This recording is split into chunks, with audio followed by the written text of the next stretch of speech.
안녕하세요 여러분. 오늘은 백제 공부하겠습니다. 교과서 51페이지 보면서 공부하시죠. 자, 백제의 건국. 남쪽으로 이동한 고구려의 세력들이 한강 유역에 세력하고 손을 잡고 만든 나라가 백제입니다. 그죠? 여러분 초등학교 때 아마 다 들어봤을 만한 주몽의 아들이 나타나서 비류와 온조가 남쪽으로 내려갔다가 비류는 미추홀 인천 쪽에 갔다가 온조는 한강 유역으로 갔다 이런 이야기 들어봤죠? 예, 그 이야기가 반영이 된 거죠. 백제의 건국이 표현된 이야기입니다. 자, 넘어가 볼게요. 한강 유역의 하남 위례성에 자리를 잡았다. 그리고 마한의 소국으로 출발을 했다. 지난 마한, 변한, 진안 배웠었죠? 마한이 있는 곳이었어요. 자, 가보죠. 한강 그리고 황해, 바다를 끼고 있는 지리적 이점, 지리적 좋은 점을 이용해서 중국의 문화를 빨리 받아들였습니다. 중국의 선진 문화를 빨리 수용을 할 수 있었다. 그리고 그 당시에 발달한 문화라고 하면은 철기죠. 우수한 철기 문화를 기반으로 중국의 군현과 대결하면서 성장했다.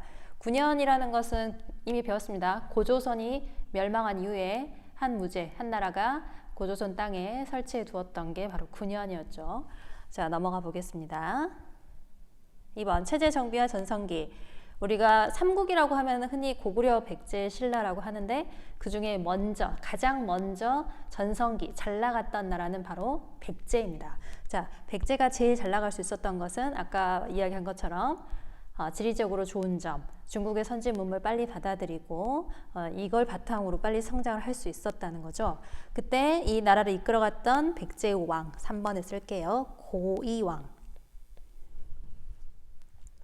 고이왕이 3세기 때 마한의 작은 소국들을 통합을 시켜서 영토를 확장을 시킵니다. 그리고 정말 잘 보셔야 할 게 이거예요. 마한의 작은 나라 통합, 그리고 좌평을 비롯한 관리의 등급을 마련했습니다. 그리고 관복, 옷을 다르게 입혔어요. 옷 색깔이 달라요. 높은 관리와 낮은 관리의 옷 색깔이 다르게, 즉 위계를 정확하게 하는 것이죠. 한번 써볼게요.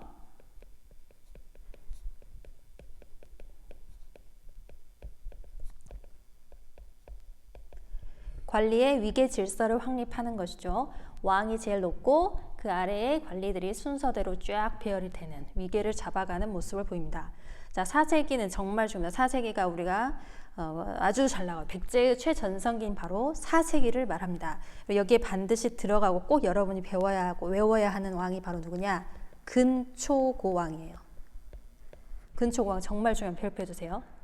우리가 4세기 백제의 전성기, 소위 말하는 제일 잘 나가는 전성기를 다스렸던 왕 바로 근초고왕입니다. 자, 보시면 중국과 다른 독자적인 청동기 문화가 형성이 되고 중국과 교류하면서 성장을 했다. 그리고 가야 같은 다른 나라에 영향력을 끼쳤고 중국하고 그리고 일본, 외하고 교류도 했다. 고구려를 공격했다. 황해도 일부까지 차지했다. 이거 지난 고구려 할 때 배웠습니다. 고구려에 누가 죽었죠 이때? 그렇죠. 고국 원왕이 죽었습니다. 고국 원왕을 전사하게 했던 아주 치열했던 전투가 있었던 게 바로 근초고왕의 침략이었어요. 자, 그리고 서남해를 이용한 바닷길을 이용한 해상 교역로를 확보하고 한반도에 주도권을 두고 고구려하고 계속 경쟁을 하게 되죠. 4세기 때까지만 해도 고구려보다 백제가 더 우세했다. 이렇게 보시면 됩니다. 자, 중국의 어디 지역으로 진출? 자, 여기서 반드시 보셔야 할 게 바로 요서예요. 요서. 다시 써볼게요. 요서. 지난 시간에 마찬가지로 설명했었어요. 랴오허강을 중심으로 동쪽은 요동, 서쪽은 요서라고 했다. 지도 한번 볼까요? 교과서 52쪽입니다. 자, 52쪽 보시면 지난 시간에 고구려 봤던 거랑 같은 지도인데 바로 요 강. 여기 강 이름 뭐라 했었어요? 랴오허. 야오강, 우리가 소위 말하는 요하라고 부르기도 한다. 한자어로 놓으면 요하고 중국어 발음으로 하면 랴오허라고 합니다. 근데 이 랴오강 옆으로 동쪽 방향을 우리가 요동, 고구려 할 때 자꾸 요동 했잖아요. 그 요동이 여기였죠. 그러면 서쪽 방향을 우리가 뭐라 한다고? 그렇죠. 요서라고 합니다. 이 4세기 때 이 지도는 4세기 즉 근초고왕 시기에 백제가 가장 잘 나갔던 최전성기를 표현하고 있는 지도입니다. 보시면 한강 유역을 차지하고 있죠. 여기가 수도입니다. 한성. 위쪽 고구려를 공격해서 평양까지 위협을 하고 황해도 유역을 장악을 하고 중국으로 바다 건너가서 요서 지방까지도 경영을 했다. 굉장히 중요합니다. 이 지도 꼭 알고 계셔야 돼요. 별표하시고 다시 자료 가보겠습니다. 자, 근초고왕 때 반드시 보셔야 할 게 방금 지도에서도 보셨지만 중국과 가야 그리고 외로 이어지는 해상 교역로를 이제 백제가 꽉 잡고 있는 것이죠. 그래서 굉장히 활발한 대외 활동 최전성기를 구가했습니다. 그 왕이 누구라고요? 그렇죠. 근초고왕. 정말 중요합니다. 별표 주십시오. 근초고왕 반드시 하셔야 돼요. 자, 이제 시련이 옵니다. 5세기에 가면 고구려의 공격을 받게 돼요. 고구려가 밑으로 내려오면 소위 말하는 무슨 정책? 그렇죠. 남진 정책 했었죠. 기억하시나요? 지난 시간에 했던 고구려의 왕 누구였습니까? 장수왕의 남진 정책, 평양, 천도 들어봤죠?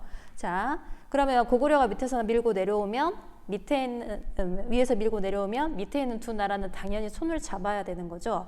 자, 신라와 백제는 동맹을 맺게 됩니다. 우리가 이거를 두 글자를 하나씩 따서 뭐라고 부르냐? 라, 제. 앞에 라가 뒤로 가면 나제라고 되죠. 그래서 신라와 백제의 동맹, 나제 동맹이라 합니다. 나제 동맹을 맺어요. 자, 신라와 동맹을 맺어서 고구려에 대항을 하게 되는 것이죠. 그리고 북이는 중국 나라입니다. 중국 나라였던 북이에 뭐라고 도움을 요청하냐면 아예 그냥 대놓고 말합니다. 고구려를 공격해 주세요. 고구려를 공격해달라고 부탁을 하는데 북이 입장에서는 굳이 고구려랑 싸울 필요가 없다. 왜? 그 당시 중국 안에서도 싸울 상대가 너무 많았기 때문에 중국 안에서도 싸우고 중국 국경에서도 싸우고 이러면 너무 피곤하죠. 그래서 고구려하고 싸울 생각이 없었죠. 북이는 이것을 거절합니다. 네, 지난 시간에 잠깐 나왔어요. 다음, 고구려 누구의 공격으로 한성, 즉 백제의 수도였던 한성이 함락돼 버립니다. 자, 이거 배웠습니다. 고구려 누구였어요? 그 당시? 그죠? 장수왕입니다. 장수왕의 공격으로 백제는 수도를 빼앗겼습니다. 그게 바로 475년 5세기네요. 한강을 빼앗겼어요. 수도를 빼앗겼으니까 당연히 밑으로 도망을 가게 되죠. 그래서 한강 유역을 잃어버렸다, 상실했다. 백제의 한강 유역 상실, 이제는 밑으로 내려갑니다. 금강 유역에 어디로? 그렇죠. 웅진으로 내려가게 됩니다. 자, 웅진은 지금 지명으로 따지면 공주예요. 공주. 들어봤죠? 자, 웅진으로 수도를 옮기는데 웅진으로 간 이유가 있습니다. 이 지역은 대외 교통이 그렇게 좋지는 않지만 방어에 유리한 지역이에요. 써두세요. 방어, 상대를 막고 이제 전쟁하기에 이제 좋은 방어에 유리한 지형이기 때문에 여기를 선택해서 이제 급하게 내려가게 되죠. 당연히 그 덕에 해상 교역은 예전만큼 잘 되지 않겠죠. 해상 교역이 침체되고 바깥으로 나가는 것도 잘 안 되고 그리고 귀족들은 서로 싸우고 왕의 권한은 덕분에 약해집니다. 자, 그러면 이제 다시 힘든 나라를 다시 잘 한번 굳건하게 다시 한번 옛날의 영화를 다시 되살리려고 노력을 해야겠죠. 그게 바로 밑에 있는 세 명의 왕입니다. 아주 중요하니까 잘 보셔야 돼요. 첫 번째 나온 왕은 바로 누구죠? 그죠? 동성왕입니다. 동성왕은 수도를 옮긴, 즉 수도를 웅진으로 옮긴 이후에 금강 유역을 기반으로 신진 세력을 등용합니다. 신진 세력을 이용해서 예전 귀족들이 잘났다고 이제 설쳐되는 것을 눌러주는 것이죠. 그래서 기존 귀족 세력을 견제하는데 새로운 세력을 이제 이용하게 됩니다. 그리고 중국의 남쪽에 있는 왕조를 우리가 남조라고 해요. 나중에 이제 세계사 시간에 또 배웁니다. 남조와 외교 관계를 돈독하게 맺고 그리고 신라하고 동맹을 더 강화합니다. 이제 혼인 관계를 맺어서 결혼 동맹까지 맺어서 더 강화하고 고구려에 대항을 했다. 자, 그 다음 8번에 들어간 왕 정말 중요합니다. 8번에 누구라고 쓰면 되냐? 무령왕. 자, 무령왕의 경우에는 지방에 설치한 이거 세 번째 정말 중요해요. 1번, 2번 다 보시고 지방에 설치한 무엇? 그렇죠. 담로. 교과서 53페이지 한번 보실래요? 53쪽.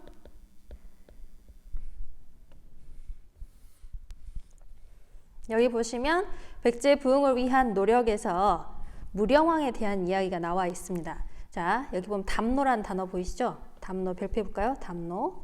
국왕의 자제나 왕족을 보내 한 행정구역을 아예 책임지고 그 지역을 다스리게 하는 거예요. 즉 왕의 생각과 왕의 그 행정적인 일을 바로바로 시행할 수 있는 믿을 만한 사람을 보냈다는 것이죠. 왕한테 힘이 집중되게, 왕이 지방까지도 다 간섭할 수 있고 원하는 대로 다스릴 수 있게 하기 위해서 보낸 게 바로 이제 담노입니다. 국왕의 자제나 왕족을 보내 다스린 행정구역, 즉 담노라고 합니다. 담노 중요해요. 여기 별표해 주세요. 담노. 국왕의 자제나 왕족을 보내 다스리게 한 행정구역, 별표. 자, 다시 한번 우리 자리로 가볼게요. 자, 무령왕은 지방에 담노를 설치하고 지방 통제를 강화했대요. 그 다음 왕, 정말 중요합니다. 그 다음 왕은 누구냐? 바로 성왕입니다. 성왕. 성왕 별표. 성왕에 대해서는 교과서 54페이지에 잘 설명이 되어 있습니다. 자료 톡톡이랑. 자, 성왕의 경우에는 기존에 우리가 한강에서 웅진으로 이제 도망갔었죠. 천도했었죠. 근데 이 지역은 웅진이라는 지역은 그렇게 대외 교류하기에 좋지 않았잖아요. 그래서 성왕의 경우에는 다시 대외 교류 바깥으로 나가기가 더 수월한 지역을 찾아서 도읍을 옮기게 됩니다. 거기가 바로 사비. 사비는 지금의 어느 지역이냐면 부여입니다. 부여. 지금의 부여를 사비라고 해요. 자, 사비로 옮긴 이유는 바로 뭐다? 그죠? 수로 교통이 편리한 평야지대다. 즉 이곳은 아마 웅진보다는 방어에는 좀 불리하겠지만 그래도 바깥으로 나가기가 더 좋았다. 그만큼 나라를 더 잘 다스리고 있고 방어하기에도 자신감이 있다 이런 뜻입니다. 그러니까 이전에 웅진으로 도망갈 때보다 훨씬 더 국력이 강해졌다고 보시면 되겠죠.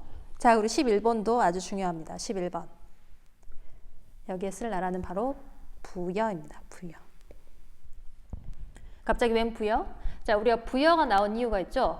고구려가 처음에 고구려 건국 이야기에서도 나왔을 때 부여 왕에 대해서 이야기가 나오잖아요. 그것처럼 고구려와 백제는 부여에서 자신들의 뿌리를 찾습니다. 그래서 부여를 계승했다라고 하면서 성왕은 나라의 이름을 잠깐이긴 합니다만 남부여로 바꾸기도 해요. 남부여. 남부여로 국호를 고쳐요. 그리고 중국 남조와 활발하게 교류를 했다. 자꾸 이제 나오는 북이나 이런 나라는 느낌상 북쪽인 것 같죠? 네, 맞습니다. 그래서 북조와 남조가 이제 싸우고 있는 시기가 우리나라 삼국 시기예요. 이건 이제 세계사 시간에 다시 한번 배우겠습니다. 자, 그리고 이게 진짜 하이라이트입니다. 오늘의 하이라이트는 바로 여기예요. 성왕이 신라와 연합하여 한강 유역을 다시 되찾습니다. 여기에서 아셔야 할 신라의 왕은 누구냐? 써두세요. 진흥왕이에요. 아직 진흥왕에 대해서는 안 나왔는데 곧 배웁니다. 진흥왕하고 백제의 성왕하고 손을 딱 잡고 한강 유역을 다시 찾아요. 한강 유역을 잠깐 찾는데 신라의 진흥왕이 한마디로 배신을 하게 되죠. 진흥왕이 배신해서 백제하고 나누어 가졌던 한강 유역을 자기가 혼자 몽땅 차지하게 됩니다. 그리고 성왕은 전사하게 되죠. 자, 신라와 전쟁 중에 관산성에서 전사했다 해서 우리 이거를 관산성 전투라고 해요. 사실 이 관산성 전투는 성왕이 태자한테 이 전투를 이제 진흥왕이 뺏어가 버린 한강 유역을 다시 찾아오기 위해서 전투가 이제 나갔어요. 태자가 그 전쟁에 나간 태자를 아버지 성왕이 격려하는 차원에서 이제 나갔다가 함정에 빠져서 죽게 된 것입니다. 자, 여기까지 따라왔을까요? 자, 우리 교과서 한번 다시 볼게요. 교과서 한 장 더 넘겨볼게요. 바로 여기 54쪽. 54쪽에 있는 이 지도 진짜 중요합니다. 별표해 주세요. 자, 백제의 수도 이전 보시면 제일 먼저 한강 유역에 있었던 바로 요 동네 한성에서 시작을 했죠. 그런데 고구려가 이 지역을 장악하면서 방어에 유리한 어디로 갔습니까? 웅진이라는 지역으로 넘어갔는데 여기에서 이 지역에서 열심히 동성왕이라든지 성왕이라든지 무령왕이라든지 이 왕들이 열심히 노력해서 다시 수도를 또 옮기죠. 그게 바로 사비, 성왕이 옮겼다고 했죠. 또 옮겨요. 여기 반드시 보셔야 합니다. 자, 여기 보시면 성왕에 대한 설명이 또 있어요. 별표해 보세요. 성왕에 대한 이야기 중에 반드시 아셔야 할 게 바로 이겁니다. 불교입니다. 불교를 받아들여서 불교를 더 확산시킨, 사실 이제 처음에 들어온 건 아니고 처음에 들어온 건 침유왕이라는 왕 때 이미 들어왔습니다. 근데 이것을 국가적 차원에서 엄청 키운 왕이 바로 성왕입니다. 자신의 이름 자체, 성왕 자체도 뭐의 줄임말이라고요? 전융성왕. 이게 이제 불법의 수레바퀴를 뭐 통치하는 최고의, 불교에서 뭐 말하는 최고의 통치자 이런 뜻입니다. 거기에서 이제 성왕이라고 해요. 자, 그리고 성왕의 업적 중에 하나, 이거 진짜 중요합니다. 별표 주세요. 일본의 불교를 전해줍니다. 별표. 일본의 불교를 전해준다. 백제하고 일본은 관계가 굉장히 돈독합니다. 나중에 배우겠지만 백제가 망할 때 일본 외가 군대를 파견해서 도와주러 오기도 해요. 네, 교과서 잠깐 앞으로 가볼까요? 여기 보시면 52페이지 52쪽 보시면 칠지도 있습니다. 이거 진짜 중요한 사료입니다. 별표 해보세요. 칠지도는 보니까 숫자 7이에요. 7개의 지, 지는 가지란 뜻입니다. 가지, 나무 가지 할 때 가지, 도는 당연히 칼 이런 뜻이죠. 보시면 하나, 둘, 셋, 넷, 다섯, 여섯, 그리고 7가지에서 7개. 가지가 7개인 칼 이런 뜻이죠. 근데 실제로 이제 뭐 쓰는 칼이라기보다는 아마 의례용, 뭐 이렇게 행사용으로 중요한 역할을 했던 칼이 아닐까 싶은데, 이것은 바로 여기 보세요. 칠지도는 백제왕이 외왕에게 한마디로 선물한 겁니다. 선물. 여기서 보면 밑에서 두 번째 줄, 백제의 높은 철기 기술을 볼 수 있다. 그리고 백제하고 외는 매우 친하다. 이걸 보여주는 중요한 사료입니다. 네, 별표 주세요. 칠지도. 그럼 우리 54페이지 한번 가볼까요? 자, 54페이지에 가서 문제 한번 풀어보겠습니다. 자, 문제 한번 풀어보죠. 백제의 발전 과정을 시기 순서대로 한번 해보죠. 제일 먼저 뭐가 나와야 될까요? 저 고이왕이 했던 게 보이시죠? 바로 디귿, 관복제, 그리고 리을, 마한 지역 정리도 하고 고구려 땅도 침범해가지고 황해까지도 장악했었죠. 황해도. 그리고 어디로 갈까요? 그쵸? 고구려가 밀고 내려오니까 밑에 있던 백제하고 신라는 손을 잡게 되죠. 그걸 뭐라 불러요? 나제동맹. 미음 나제동맹으로 갈게요. 그 다음은 그렇죠. 고구려가 결국에는 백제의 한성을 함락해 버리니까 도망가죠. 웅진으로 천도. 그래서 웅진에서 열심히 중흥 노력을 했습니다. 대표적인 왕 3명 말해보세요. 누구 있었습니까? 그죠? 동성왕, 또 무령왕, 또 그렇죠, 성왕. 자, 성왕이 어디로 천도했죠? 그렇죠, 사비로 천도했습니다. 기역으로 가야 되겠죠? 그 다음, 네, 좋아요. 비읍. 비읍은 성왕이 누구랑 손을 잡고, 그렇죠, 신라의 진흥왕하고 손을 잡았다가 진흥왕이 배신을 때려서 결국엔 성왕이 죽게 됐다. 진흥왕도 굉장히 중요한 왕입니다. 나중에 배워요. 자, 2번. 관련 있는 내용 한번 찾아볼까요? 근초고왕. 어디로 가면 되겠습니까? 근초고왕. 그렇죠. 4세기 고구려를 공격해서 황해도 지역을 차지한, 이렇게 내려가겠네요. 자, 계로왕. 계로왕 어디로 갈까요? 계로왕은 바로 이 기역입니다. 기역. 고구려가 공격해서 한성을 빼앗겨서 계로왕이 죽게 됩니다. 죽게 돼요. 그리고 계로왕의 아들이 살아남아서 웅진으로 천도를 하게 된 게 그게 바로 문주왕입니다. 자, 일단 넘어갈게요. 동성왕의 경우에는 웅진으로 천도한 이후의 왕이었죠. 자, 3번 동성왕 어디로 갈까요? 그렇죠. 신라하고 더욱더 돈독한 동맹을 맺기 위해서 결혼 동맹을 맺었다. 혼인 동맹을 맺었다. 그 다음 성왕은 그렇죠. 수도를 어디로 옮겼다 했죠? 수도를 옮겼대요. 어디? 그렇죠. 사비. 국호를 잠깐 고쳤대요. 남부여로 고치기도 했다. 자, 근데 성왕은 신라의 누구? 그렇죠. 진흥왕하고 손을 잡아서 한강 유역을 다시 찾았다가 다시 진흥왕한테 뒤통수를 맞고 뺏겼다. 여기까지 했습니다. 자, 여러분 교과서 55페이지 한번